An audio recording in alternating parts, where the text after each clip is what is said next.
What I'm going to be covering today is the Iranian state as a media user and as an active member of the media landscape.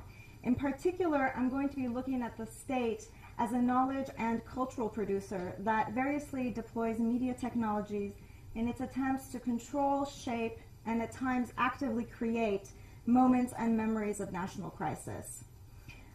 Since my focus is going to be digital forms of media, my examinations are going to start at the turn of the millennium, the early years of the millennium, but it's useful as a point of departure to fast forward for a moment just to the last couple of years. First to the fallout after the disputed 2009 presidential election in Iran, and then to the successful Arab revolutions that followed the year later. In both cases, in the case of Iran, which was prematurely dubbed a Twitter revolution, and in the case of the successful Arab revolutions, accounts of digital media, when they talk about the state, they talk about the state as bewildered, caught off guard, and these entities whose only response is to unleash their instruments of hard violence against both protesters and against the technologies that they're using. And of course, these capture the most immediately apparent responses of the state. And because of the viciousness of state violence, they tend to have more resonance for us as audiences and as observers who might be trying to assess these events as they unfold.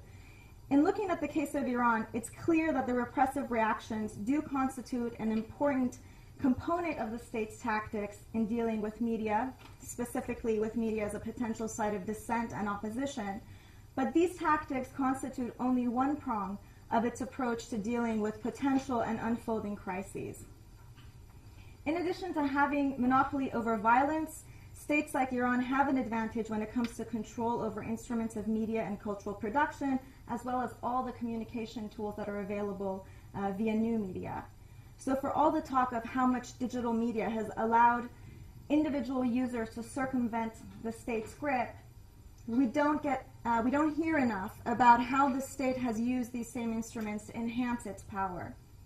So upon closer look at the landscapes of the Iranian internet, we'll see that alongside all these activities of filtering, blocking access, harassing activists, the state also has an equal part or more been active as a media user itself and as a cultural content producer.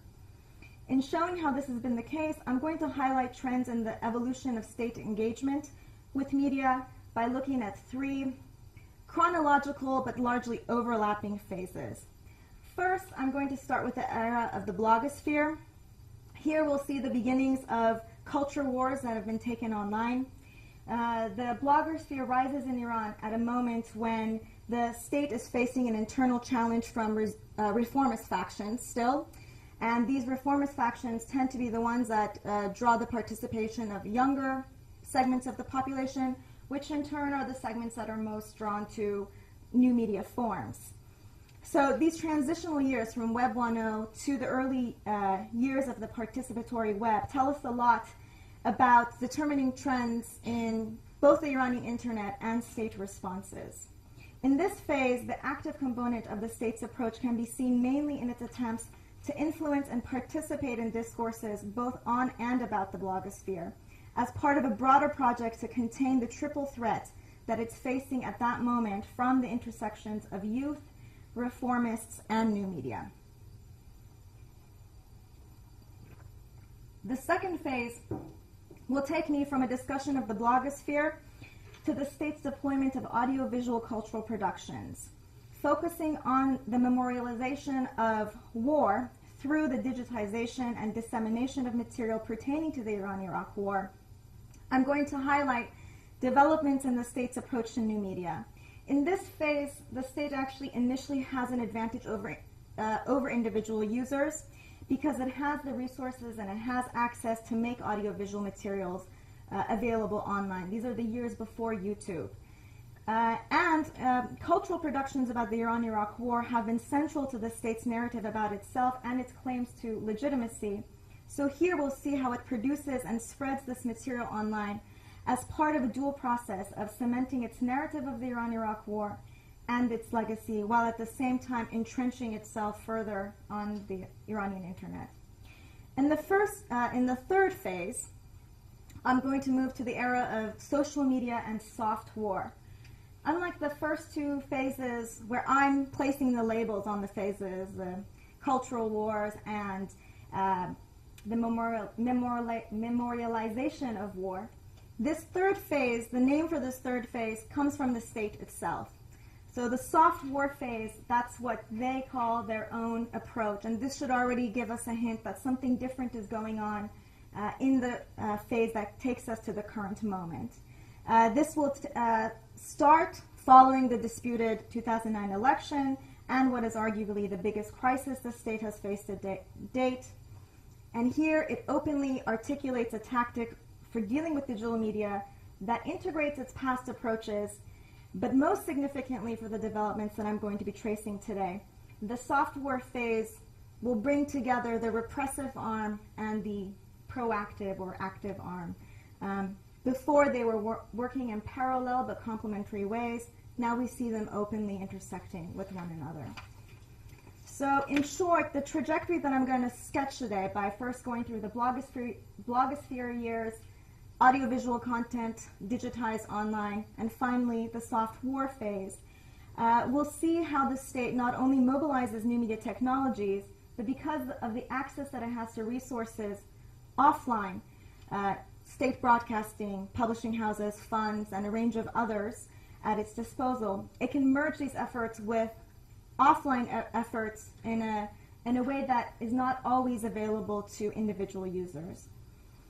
And in so doing, the state is able to mobilize the net for its purposes of crisis control and crisis management. So now I'll move to the first phase, cultural wars and the blogosphere, which will take us roughly between 2003 and 2007, when blogging is at its heydays. In the early years of blogging's popularity, the ruling system is still contending with the reformist challenge from within, and as I just mentioned a moment ago, to make things worse for it, the reformists are drawing youth who are in turn, they love blogging. So few aspects of the Iranian internet have actually gotten more attention thus far than the blogosphere, or as it's known among its users, the weblogistan, or weblogistan, as we pronounce it. It's been the subject of scores of popular and scholarly accounts, most of which assert its character as that which is primarily oppositional and liberatory. And whether their focus is on social or political aspects of weblogistan, these accounts usually identify the state as the site against which bloggers are pushing. But what's rarely acknowledged is how, from the earliest years of a flourishing weblogistan, official project aimed at influencing discourses around the blogosphere while promoting national narratives about Iranian history and society. As with other aspects of the internet, the state's repressive response to the rise of the blogosphere is also very well documented. Every blogger who has written from Iran knows, whatever their political persuasion, whatever genre they're writing in, is familiar with getting around blocked access to content. And also early on in the lifespan of the blogosphere, there were several very well publicized cases where the state went after several well-known bloggers who were affiliated with the reform movement. But at the same time that it was expanding these measures to control the dual crisis posed by reformists and the rising internet, it was steadily working to impact discourses on and about the blogosphere and to attract the age group which was most likely to be drawn to digital media.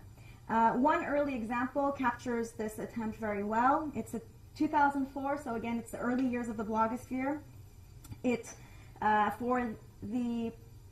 To commemorate the 15th anniversary of Ayatollah Khomeini's death, the National Organization for Youth sponsored a blogging competition on the theme of Imam Khomeini and youth, and they offered to give prizes of gold coins for the top 5 blogs.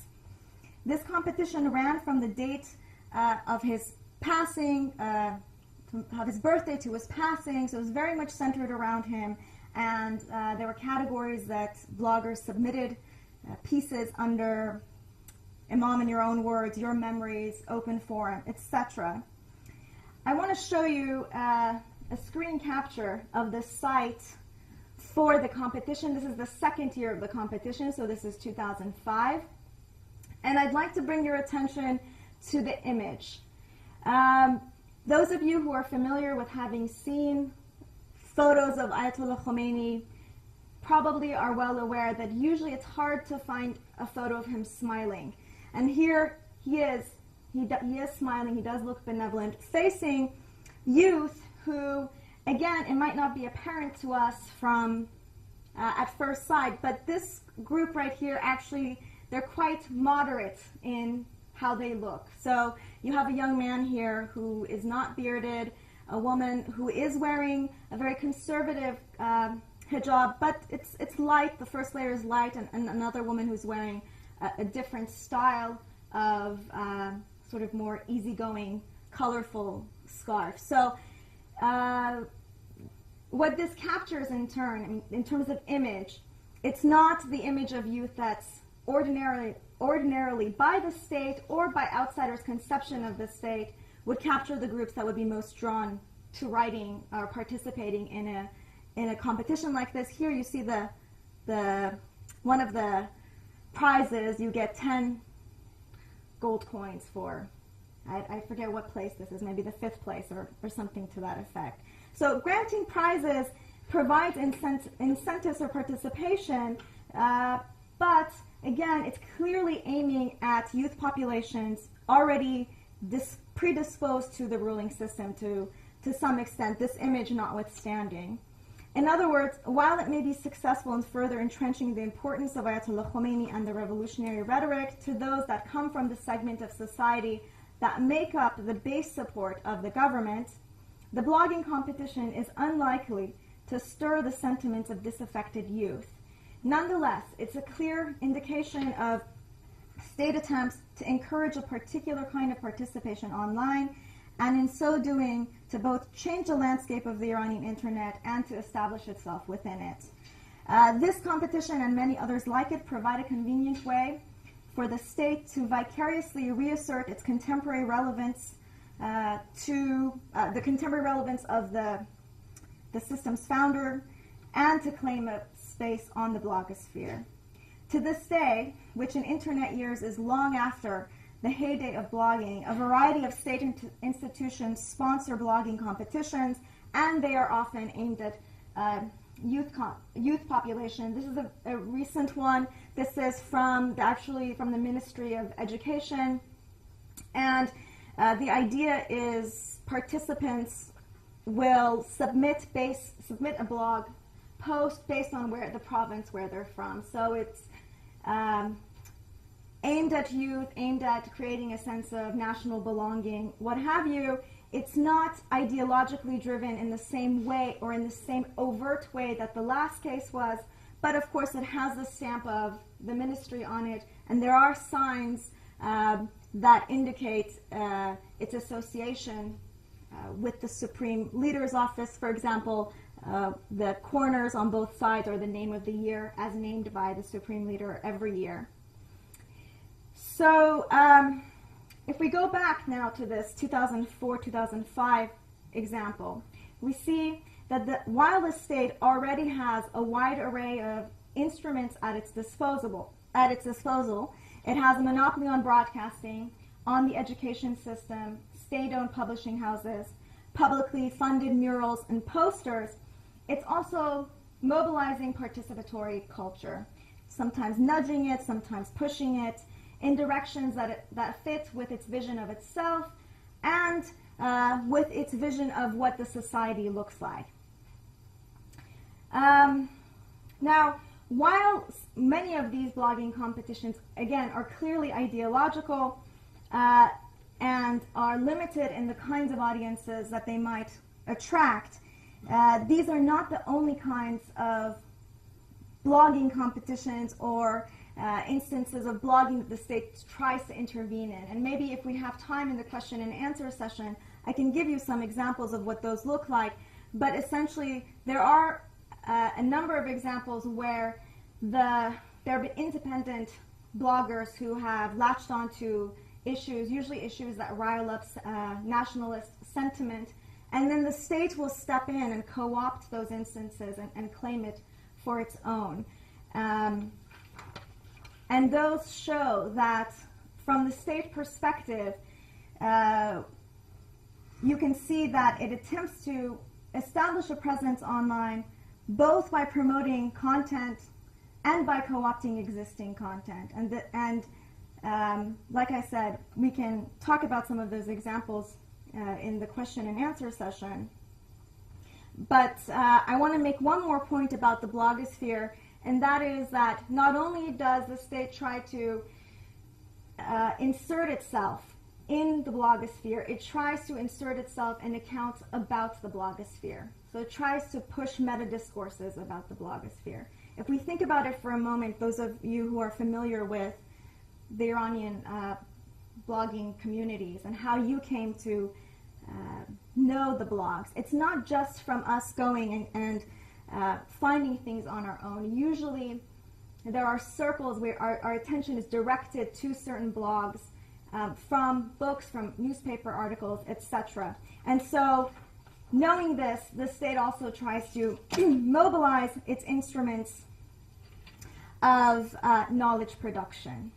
So the example I want to bring to your attention is the Ministry of Culture and Islamic Guidance's commissioning of several studies devoted to the blogosphere. In 2007, the Bureau of Media Studies and Planning and Office of the Ministry of Culture published 4 separate reports covering blog content that had been produced over the previous 2 years. On the surface, many of these reports maintained some semblance of neutrality and systematic methodology, but in the end, their political and cultural agendas are quite clear. The reports identify, but they don't define, 2 genres of blogs. They call some blogs the political, other the social, and they also employ separate categories for assessing these social and political blogs. They have labels such as principalist, reformist, critical, and neutral. So the first 2, principalist and reformist, are quite clear in what they capture because they correspond to rival political factions at the time. Critical and neutral, we're not sure what that's supposed to be, and they don't account for any kind of overlap. They don't account for the fact that you can be critical and a reformist, or critical and a principalist. And so the idea is by using these categories, they essentially juke the stats in their favor to map a different version of Weblogistan than the ones that are mapped by its rivals, and incidentally are the maps that probably this audience here is most familiar with. Similarly, the most politically significant aspects of the study concern findings on principalist and reformist blogs, because again, the state's efforts in relation to online content is often directly linked to its offline political struggles.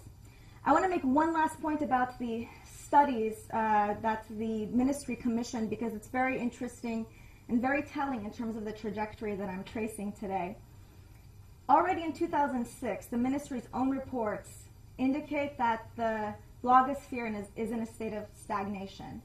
In their subsequent reports, they say, no, the blogosphere has just matured. But this recognition that the blogosphere is dying or stagnating or whatever it might be may explain why they then later do not pay much attention to the blogosphere. So if you look now at the Ministry of Culture, their efforts are not directed at the blogosphere. They are directed at the soft war, but I'll get to that later. But this brings me to an examination of the next phase that I wanted to talk about, which is the deployment of audiovisual cultural productions for the purpose of memorializing the war. This phase, in terms of timing, it's going to straddle the years of the blogosphere and the years of social media. If we look at the case of blogs, one of the reasons for their popularity and their widespread use among the population at large had to do with their eventual simplicity. Originally, it was it did require technical skill, and then it became a sort of point and click type of activity that didn't require funds or specific knowledge. We see a similar kind of trajectory in the case of audiovisual content. Before the advent of sites like YouTube and Google Video, the ability to incorporate audiovisual content into online activities was similarly restricted. So it took resources, it took skills to be able to digitize content, to upload content, to host it on your sites. And so during that phase, during these early years, sites that have the benefit of state support have an advantage. They can use this opportunity to get a leg up over everything else that's going on the internet. Now, what they choose to put online is just as important as the fact that they are able to put material online. The material that they most choose to put online has to do with the Iran-Iraq war. There's a lot of religious content as well, but the material on the war dominates. And when we look at the way that these materials appear online and how they're functioning to both establish a place for the state online, but also to gain legitimacy, a legitimacy that the state is increasingly losing, it will show how putting this material online provides a special dual function. And I want to show you one site that went online in 2003. It's the site that belongs to the Martyr Avni Art and Culture Institute. Avni is known as the Documentarian of the Iran-Iraq war. When the war was still ongoing, he filmed a 63-episode series called The Story of Victory, which was broadcast on national television. And when he died in 1993. He died while filming, continuing the story of the war. Several years after the war had ended, he died on a minefield, and so the fact that he had died on an erstwhile battlefield really cemented his place in as the martyr / documentarian of the war. And here is his website as of 2003. This is a screen capture from 2003. What is not apparent from this screen capture is that it was a flash animation, very nicely designed site with audio that was also broadcast at the same time. This site had material available for download as of October 2003. It's very, very early. And the material that it had available, all the various kinds of documentaries, not just Avini's work, but other material related to the war. You could stream it or you could download it. So it was a very robust kind of site, considering that it was a time when viewing audiovisual materials, much less digitizing them and uploading them, was not an easy option for the ordinary user. So while the state has often been reactive to what's unfolding online and offline, sometimes it tries to get an edge when it has the resources to do so. This is not the only organization to have taken its efforts online. There's actually many government-supported and governmental sites that are created for the promotion of the culture of sacrifice and martyrdom, and they've been established to memorialize the war online. There are hundreds of blogs related to the war. Many of them began writing in 2004.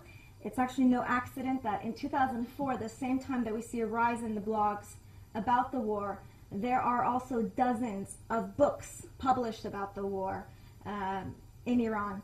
And while the blogs, I don't have screen captures of the blogs for you, but the blogs, when you look at them, they're ostensibly independent. You can't really establish any kind of connection to a state entity.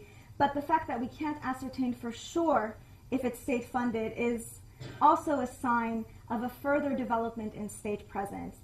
That is to say that we see the state increasingly functioning in invisible ways, such as the blogs, but also the visible ways, which actually is what I'm outlining for you today, the visible state online. And as the infrastructure and new media practices develop side by side, we see a parallel development in how the state expands its support for digital projects and integrates individual audiovisual elements into their cultural productions. There is one more slide I want to show you, actually two more, but this is a more recent site. Again, very robust in the material that it integrates into the site. One of the things I would like to point out about this site is the extensive About Us section, because it's clear about where its funding is coming from. It doesn't hide the fact that it's connected to the state. Not only that, it tells us that it's gotten the direct blessing of the Supreme Leader. It tells a story of going to the Supreme Leader and outlining the importance of audiovisual and other kinds of content online.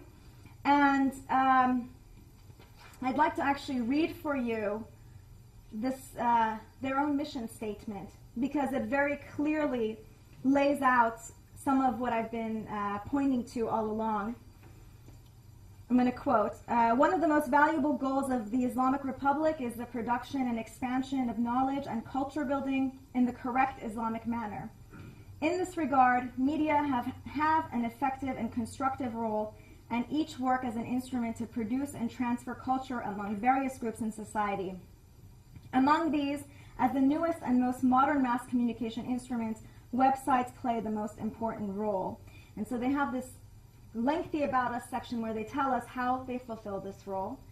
And under their culture section, so they have a section, they're going to fulfill this role vis-a-vis religion. They're going to fulfill this role vis-a-vis how to tell people to live their lives. And under the culture section is where the Iran-Iraq war material comes up. And if you sort of click through, here you can see, here's a list of some of the films that are available, but you also have links to other documentaries that the state has produced. So you see the whole machine at work in one screenshot, because you see it uploading material that it had available in relation to the Iran-Iraq war and producing new documentaries that pertain to its recent and revolutionary past, and they all work together to put forward one particular story about the war and the state as the guardian of Iran and protector from all these enemies that appear in one screenshot.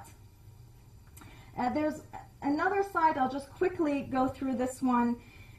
This is Tebyan, also openly government-supported site. It collects and disseminates all kinds of audiovisual materials, and its Iran-Iraq war section, once again under the category of art and culture, is among its richest sections. And this site has actually been around since 2002, so it even takes us back before the rise of Web 2.0 in Iran. Now, all of these examples that I've shown you are government-sponsored sites where content is hosted and disseminated via their own servers.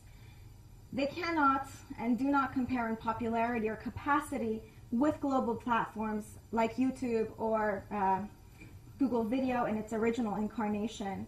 Once we have things like Google Video and YouTube appear on the scene in 2005, that's a complete game changer, in the sense that individual users can also upload their own content and disseminate it even more quickly than the state could. One important point that I unfortunately can't get to today, but it's relevant to transitioning to the next and last phase that I'd like to cover today, has to do with the fact that sites like YouTube are a double-edged sword for the state. Because on the one hand, it gives it access to audiences it could never dream of accessing beforehand. Now, when you look at YouTube and you see this material that's posted here that maybe you'd never see, you would never accidentally stumble upon, I invite you to actually test this. You will stumble upon this stuff on YouTube. Again, disseminated by state supporters, or who knows, maybe the state. On the other hand, the double-edged sword part comes in because individual users have a platform to challenge whatever it is that these documentaries are supposed to present about the war. So it's a tricky situation for the state to have made this material available in the first place. But the fact that sites like YouTube have been able to play this important role has to do with the ways that they have promoted their social components. So as YouTube became more social network friendly, it allowed users to embed, it allowed integration into Facebook and Twitter and other sites. It expanded its reach. And that will then bring me, just sort of putting it out there, that there's a lot to explore in terms of the new space and audiovisual content. I hate to cut it short, but it is a good opportunity to then move to talking about social media and what the new phase that we are in now tells us about the state and the state's active use of new media spaces. So of course, social media is the buzz phrase of our contemporary moment. In the case of Iran, its uses during the aftermath of the 2009 election remain a hallmark example. And in fact, the deployment of digital media by the protesters is very important to what I'm tracing today because it completely pushes the state in a new direction in terms of its relationship to social media.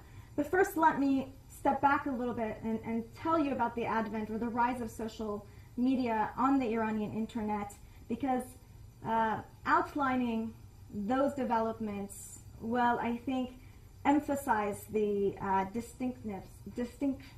distinguishing features of this new phase. Several years before demonstrators took to the streets to protest the results of 2009 elections, the ruling system was aware of the rise of social media. As I mentioned earlier, their own reports on the Weblogistan in 2006 had indicated that the Weblogistan is stagnating. People's attention is somewhere else. And Iranian users were actually among the first to embrace social networking sites like Orkut, the Google-owned social networking site, which prompted the government to completely block the site. In fact, according to data that was collected on internet censorship in Iran during 2006 and 2007, it was the social networking sites that were universally blocked. So what does this mean? We all know that there's filtering and blocking of sites in Iran, but it's selective. So you might go to one ISP and you're trying to go to the Center for Middle Eastern Studies in Berkeley and it'll be blocked, but then you might go to another ISP and you'll have access. So you're constantly trying to figure out how am I going to find the right card that will allow me to have access to the Center for Middle Eastern Studies. But you could never, in this year, no matter what ISP you chose, you couldn't have access to Orkut or MySpace. So again, this is very telling that the state, in its repressive arm, is very well aware of the rise and potential problems that these sites can pose for it. And there are other sites that blip on the radar of the state for these purposes: Yahoo 360, Flickr, YouTube, and later Facebook. And also in 2006, two diasporic engineers from this area, I believe, they created the Persian language site Doubleedged. It's an aggregator. It's modeled after Dig and Reddit. You have an account. You can upload material, and then people voted up or down. Became very popular in the state. It's also one of those sites that tends to be blocked almost universally. There are a few other examples of the popularity of social media in this phase. I can speak to them a little bit later. Google Reader, I'll put that out there because that was an important site in the sense that it was greatly embraced by Iranian media users, and it allows them to circumvent state censorship. All of this is to say that when the state in 2009 faced what's ostensibly its biggest crisis since its establishment, social media had already taken root on the Iranian internet. And up to that point, while the state was very aggressive in its repressive aspect, it was also cultivating the presence of supporters and tentacles that were going out to these sites as well, quietly, in the same way that they were quietly going in the previous phases. But then 2009 is what changes everything. And we see this break in state policy. It's taken aback in relation to offline and the online at the same time. So whereas in the past we saw it supplementing its repressive approach with technologies, with active participation in the forms that I've been outlining, in the wake of the protests, it makes this major adjustment to deal with the radically charged political atmosphere and the net spaces to which it's interlinked. In previous periods, again, we see it implementing parallel approaches, a two-pronged parallel approach. Here we will see it overlapping under the auspices of the soft war, which the state has been explicit, if contradictory, in formulating. Discussions of soft war in Iran, they actually date soft power, soft threats, I should say. They go back at least a decade. But it's not until 2009 that we actually see a formulation of a media-fueled soft war, and and we see it being institutionalized. Within months of the massive demonstrations, Ayatollah Khamenei says in a public speech with supporters that, quote, "Today the country's top priority is to fight against the enemy's soft war." In this quote that I just read you, soft war is identified as something that's being done to Iran, but it's also, as we'll see in a moment, identified as something that the state is fighting against. There's a circularity to the concept. And as the examples that I'm going to go over in a moment will show, the soft war mechanisms incorporate some of the approaches we've seen in this talk. We see that it kicks into high gear its instrument for content production, for knowledge production. It takes advantage of the access it has to resources and to state broadcasting to disseminate audiovisual content. In this same vein, we will see it mobilizing the online along with the offline, but we'll also see that it's distinct not just because the state is openly consolidating its approaches under one framework, but because it starts to be very combative in the way that it articulates what it's doing and how it's doing it. So, what is soft war and how has it been implemented? It's been implemented in several overlapping ways. First, there's been an explosion in knowledge production about the concept. You see countless online articles and blog posts that have been produced with the precise aim of expanding on the notion. And ironically, while the state is in this phase often focused on social media and the dangers of social media, it turns to social media to disseminate this material. So it sees the dangers and the possibilities of the convergent spaces that new media enables, but it tries to take advantage of it. It's set up organizations with websites that are dedicated specifically to the soft war. This is the country's permanent secretariat for confronting soft war. This, the quote that I read to you, well, I guess you can't see it. Oh, here we go. The quote is the one that I read to you earlier about the biggest threat that's facing the Iranian nation. We see this quote or some variation of it appearing on a number of websites as a preamble to articles, as a point of reference, and we see it also repeated by various officials in the Iranian system as well. So this is an example of an institution with a website that takes its object to carry out soft war. A more elaborate website with parallel patterns in expanding knowledge and cultural production is this one. It's also called Soft War, and the URL for it is very telling, psyop.ir. It's much more substantive site and better designed than the one that I just showed you. But what they share is a commitment to producing and disseminating material about the concept and practice of soft war. They identify, this site identifies soft war as, quote, a range of cultural, literary, artistic, propaganda, linguistic, and communication practices that aim to change a society's way of thought. The site also outlines what it's doing as a critical cultural mission to raise awareness in its audience. Significantly, the site also outlines that it aims to fulfill this mission by informing its audience about new books, publications, articles, software, as well as the latest news, reports, and relevant developments in the research on the issue of soft war. So it's a clear indication that knowledge production about the soft war is understood to be a critical component of the soft war itself. So by producing information about the soft war, it says its enemies are carrying out against it. It's inoculating its population against the onslaught, and it, in fact, is performing soft war. There was a statement by the Minister of Culture just several months ago where he said that they were going to incorporate elements of soft war into the textbooks, and he used that language actually. He said we're going to inoculate our youth against the onslaught. So again, you see the wide reach of the soft war as an approach.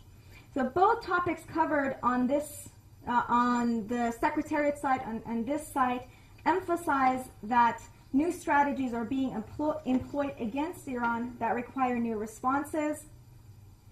In a piece covering Ayatollah Khamenei's warnings about a cultural invasion, for example, an article begins with the following epigraph from Khamenei's speech, quote, "My dears, today the issue of a cultural invasion through the use of new technologies is very serious. They are using various methods via television, radio, and computers to dump massive amounts of various ideas on us. We must stand up to these things. Today we cannot rely on our old methods," end quote. And other articles, again, there are dozens of articles.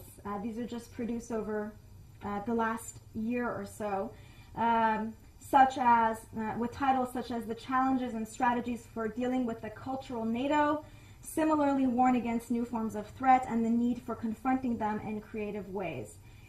Despite all the calls for innovation, we actually don't get anything beyond generalities about what fighting or participating in soft war might look like.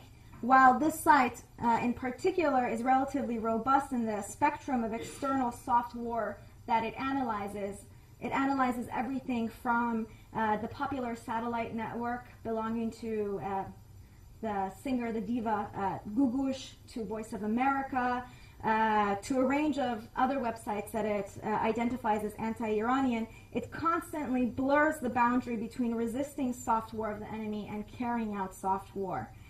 And for this reason, the differences between combating and conducting soft war remain elusive, with most accounts showing slippages among these various terms.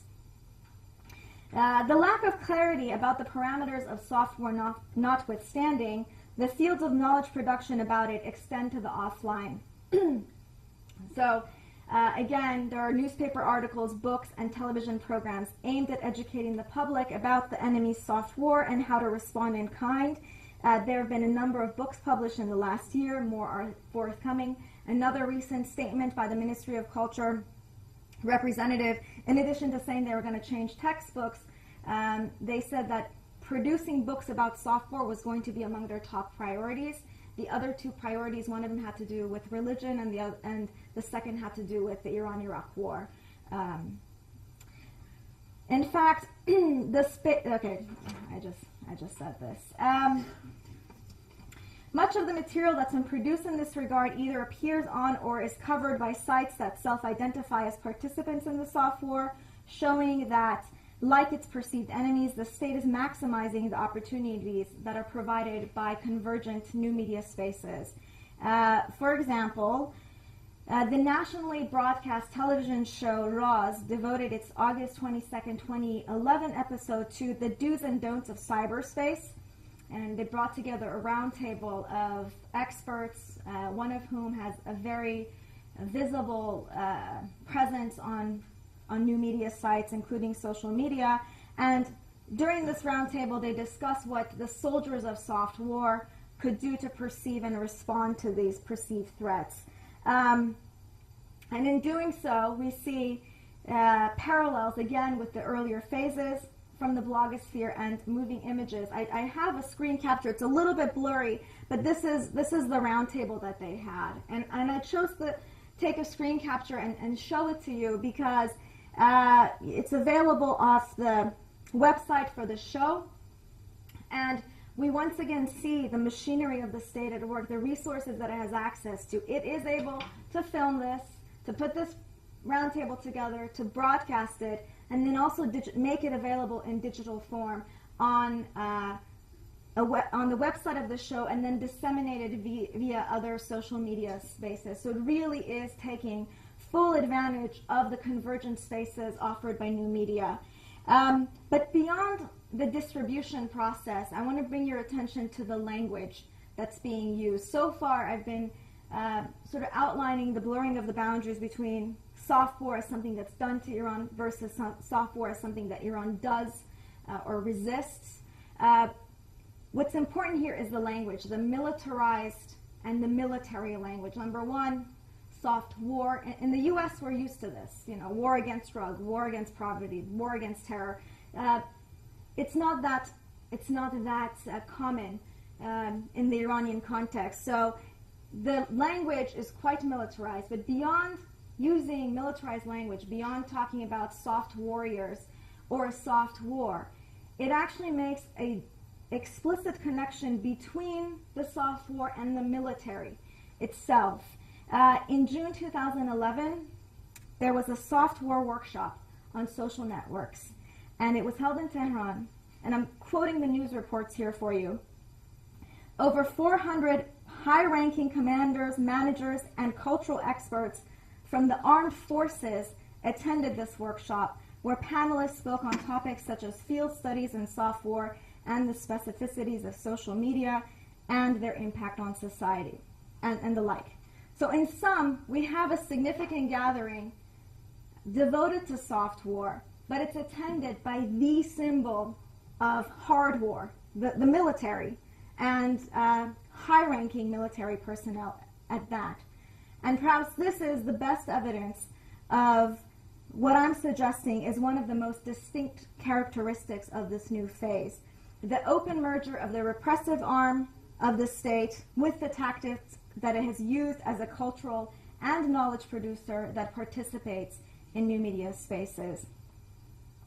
In short, the widespread and explicit references to soft war, the extensive deployment of digital media, the involvement of hard power organs of the state, and the open allocation of generous budgets to a range of state actors show that we are dealing with a completely new phase in the Iranian state's media and cultural policy, albeit a phase that shows ideological and practical continuities with its past approaches. In other words, we see the distinguishing features of this phase at the same time that we can discern patterns that I've been sketching in this talk, namely crisis management, crisis memorialization, through content and cultural production that's aimed at influencing both discourses on these spaces and about these spaces. When we put the range of state tactics towards new media landscapes together, from repressive censor of the net to eager participant, to now this peculiar combination of both, we see that the state's active, if contradictory, relationship to media emerges out of its attempts to control, maintain, and in some instances preserve moments of national crisis. Thank you.